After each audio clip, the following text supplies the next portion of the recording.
Hello everyone, welcome back or welcome to my YouTube channel. My name is Mia Dio and welcome to my shit show, essentially. Thanks. 5 or 6 months ago, I posted a video that was titled, I was ugly until I spent $30,000 on a new face. And that video went extremely viral. It went viral on TikTok, on YouTube, on Instagram. It landed on international news for some reason. And what did I do in response to that? I basically just dipped from YouTube because a lot of stuff has been happening. So I thought that we would sit down and talk about it as I do my makeup. So buckle up for the roller coaster that is my life. We don't have seatbelts, so let's go. Yes, nice, great. All of the products that I use are gonna be linked down in the description.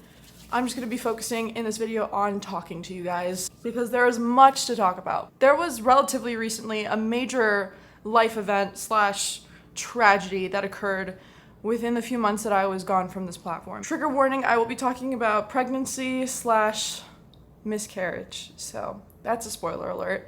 If that triggers you, I get it. Honestly, it triggers me too. Totally get it. Wonderful. So before all of this, I was living in Tampa with my boyfriend.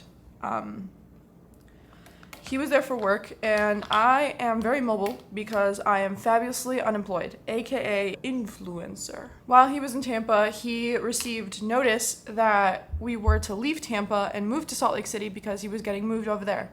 And we were pretty excited, you know, we like moving, we like new things. Before we could be together in Salt Lake City though, he had to do 2 months in Birmingham, Alabama. And I was just gonna go straight to Salt Lake City, set everything up, so by the time that he got here, there was a home. Look at me, being a homemaker. So I had to come to Salt Lake City by myself, find the place that we were gonna live, all of that stuff, set it up, all of these responsibilities, right?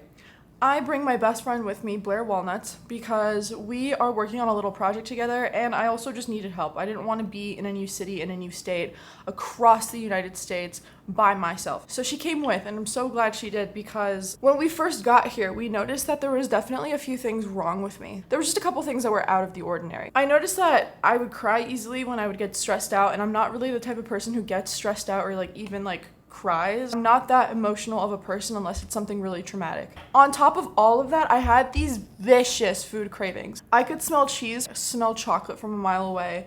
I was eating so much cheese and chocolate, and in turn my skin was breaking out. So I just thought that, oh, I'm eating so much junk that my skin is breaking out. So I cut down on the junk, I take care of my skin more, and I continue to break out. So I'm just like, why am I getting so much acne? Is this hormonal? Foreshadowing, while Blair and I were on FaceTime with my boyfriend, him and Blair just jokingly say, oh, Mia, what if you're pregnant? And I'm just like, don't play with me like that. What are you talking about? I am not pregnant. I am baby. At the time I was still 21, so it just felt weird entertaining the idea of me being pregnant. I just still felt like a kid. So we brush it off, and later on in the week, I start just feeling something weird. I don't know what it was. I just kind of felt more aware of my uterus. That sounds like a really weird thing to say. I just kind of felt like my uterus was expanding, and I noticed that I was bloating a lot, just retaining a whole bunch of water weight. And I was like, okay, this has to be my hormones. Because when I was on birth control in high school, I had a lot of hormonal breakouts. I retained a lot of weight in water. I was just bloated, and I was a moody disaster. So I just had a really bad feeling about all this. So me and Blair make a pact, right? I had been on one all week. I've just been an emotional wreck. So I told her, let's go get a pregnancy test and walk into this French restaurant. I want to have some pasta and some wine. But before I do that, I'm going to go to the restroom and pee on the pregnancy test, and it's going to tell me whether or not I can down that bottle of wine. So that's exactly what we did. I know my eyebrows look like a Hollister logo right now. You can relax. We are not done. So I walk into this restaurant. We go use the restroom. Pee on the stick. And it's not even 2 seconds later that this thing comes back positive. Damn. Blair and I are just looking at each other like, this dude's pullout game is weak. I could tell by the look on her face. She was like, well, there goes hot girl summer. Well, safe to say that I didn't have any wine that day, right? Okay. Well, I immediately call my boyfriend and I told him that I was pregnant. This man is the most supportive man in the world because he told me, ultimately, whatever you want to do, I 100% back you. I took a day to think about this. And I remember at night I was just tossing and turning and just like feeling my belly or whatever. And in that moment I realized like I might not be ready now, but that doesn't mean that I can't get ready. And then I just started thinking about like what the rest of my life was gonna look like, especially the rest of my life for the next 9 months. So I was in the zone. This was gonna happen. We were just gonna do the damn thing. The next few weeks were both terrible and awesome at the same time. I was just so happy that I was starting a family, and it's insane how quickly you could just fall in love with this little thing that's just growing inside of you. And the two people that I love the most in this world just came together and made this. Myself and my partner. Just kidding. I'm like my 5th favorite person. Blair and I were out with some friends that we made in Salt Lake City at like a bar across the street. I got tired pretty easily. I would sleep like 14 hours a day during my pregnancy. Just like the hormones would make me get so tired so quickly. So I look at everyone and I'm like, okay, I'm going home. Loved hanging out with y'all. I can't do it anymore. I need to go sleep. Blair brings me back home and then goes back out. And I'm just getting ready for bed because I was so exhausted. I just needed to hit the hay immediately. As soon as I lay down, I felt this like pang in my uterus, just like one really big cramp. And I was like, what is this? Now, I wasn't really sure that this was a cramp because this could be TMI, but this is very relevant to the story. I thought that I just needed to take a massive shit. I rush over to the bathroom and I'm like pushing and pushing and nothing's really coming out, but I still felt that pain. And then the pain just stops. And I put my hand down there, and when I pull it back up, my fingers are just covered in blood. That wasn't good, obviously. I didn't know what to do. I was just by myself. I'm in a city that I'm not from. I'm across the United States. And I just like really wanted to have my boyfriend there, my mom, my best friend. I just needed to have someone around me. I call Blair immediately and I just tell her, sorry, I know that you're like out and having fun right now, but can you check your photos? And I sent her a photo of the blood and she was like, where is that from? And I'm just like, that is from down there. And she just goes, I'm gonna come back home immediately and I'm gonna take you to the hospital. Blair gets home in like record speed, like 10 minutes. We get in the car with one of our friends who was the designated driver for the group for the night. He drives us all the way to the hospital. And I was really calm. I was calm, cool, collected. I was being really positive. I was like, this could be anything. This doesn't necessarily mean that I'm losing this child right now. When I get to the check-in area at the hospital, they obviously ask you like what brings you to the hospital. But the second that she asked me, why are you here right now? It just became so real. And I was like, I'm 8.5 a week. I'm pregnant. Stuttering, couldn't get the words out. And Blair just interjects and goes, she thinks she's having a miscarriage. Can someone see her immediately? Thankfully, there wasn't that many people at the ER that night.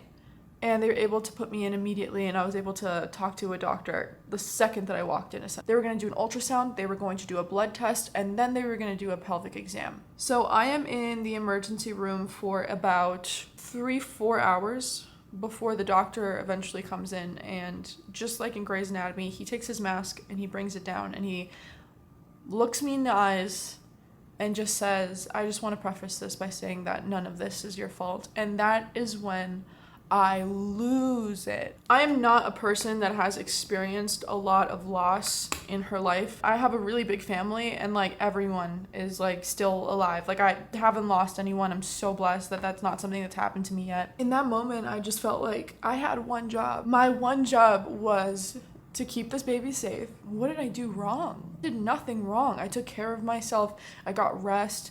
I took my vitamins. What on earth did I do to deserve this? I was discharged. So basically, I just walked into that hospital so hopeful for the future. And I walked out of that hospital with just like my dreams completely crushed. And that was a really tough pill to swallow. And the worst part was that I had to go from the hospital, get my bags at home, and go to the airport because I was now going to go on like a 10-hour journey from Salt Lake City to Puerto Rico. And the reason why I was going to Puerto Rico was because I was supposed to have my first ultrasound/doctor's appointment.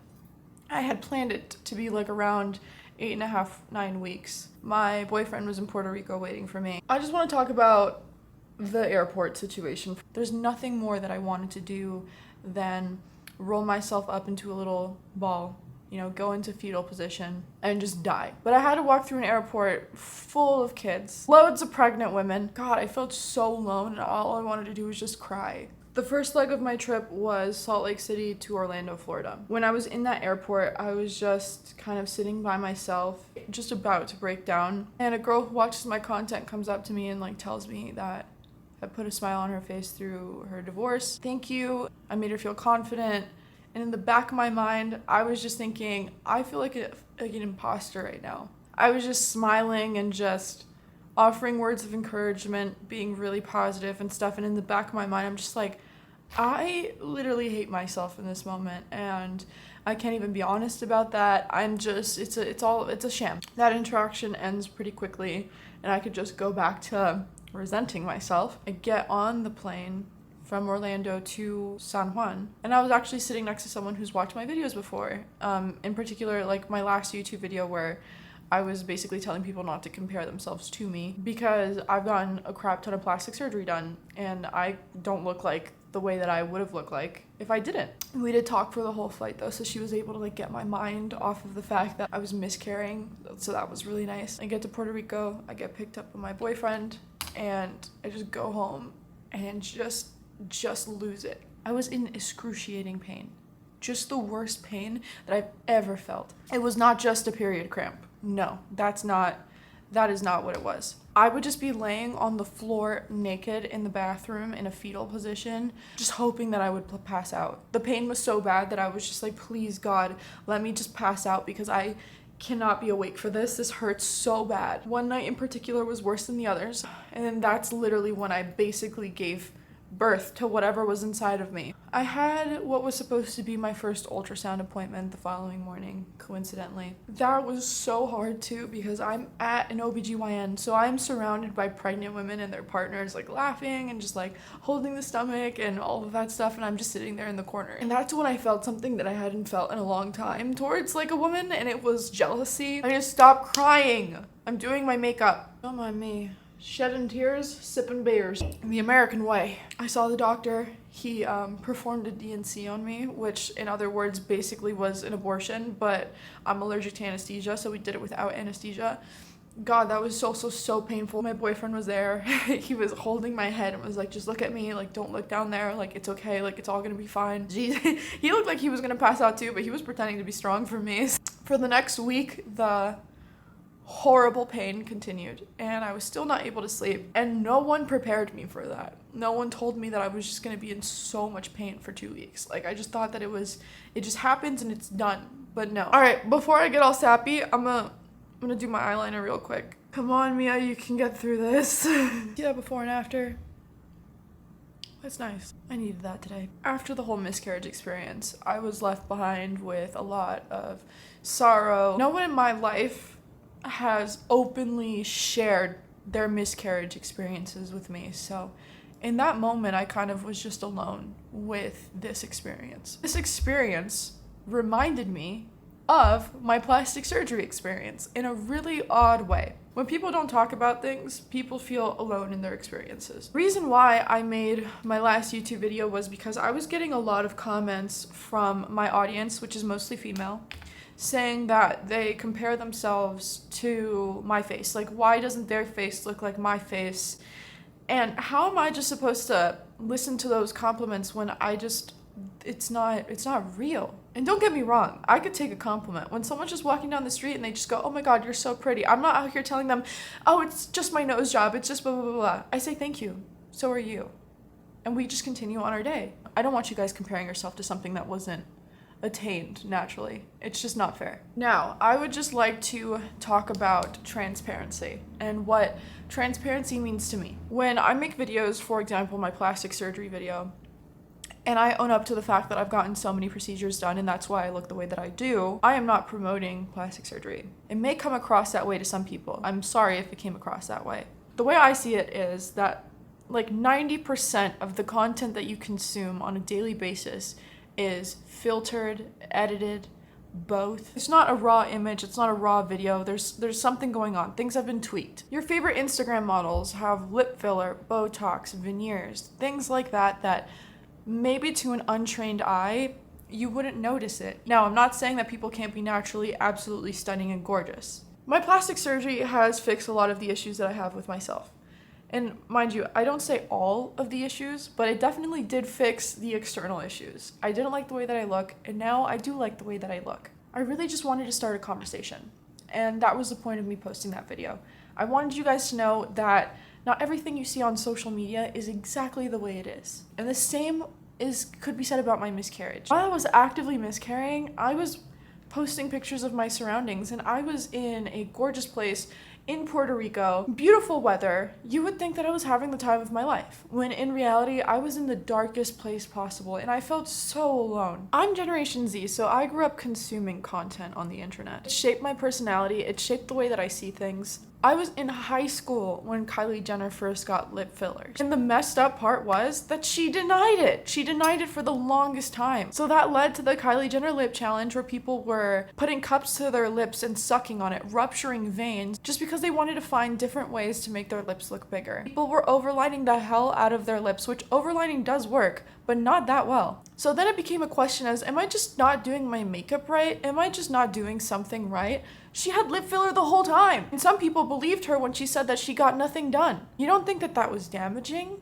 But I get it. You're damned if you do, and you're damned if you don't. Thank you guys so much for watching my video and giving me a platform to be able to speak on things that matter to me. Please remember to never compare yourself to things that you see on the internet. You can't compare your life to someone's highlights. And to people who have suffered miscarriages, just know that I'm with you, and we're gonna get through this together. I don't really like long outros, so I love you guys so much, and I'll see you guys in the next one. Bye.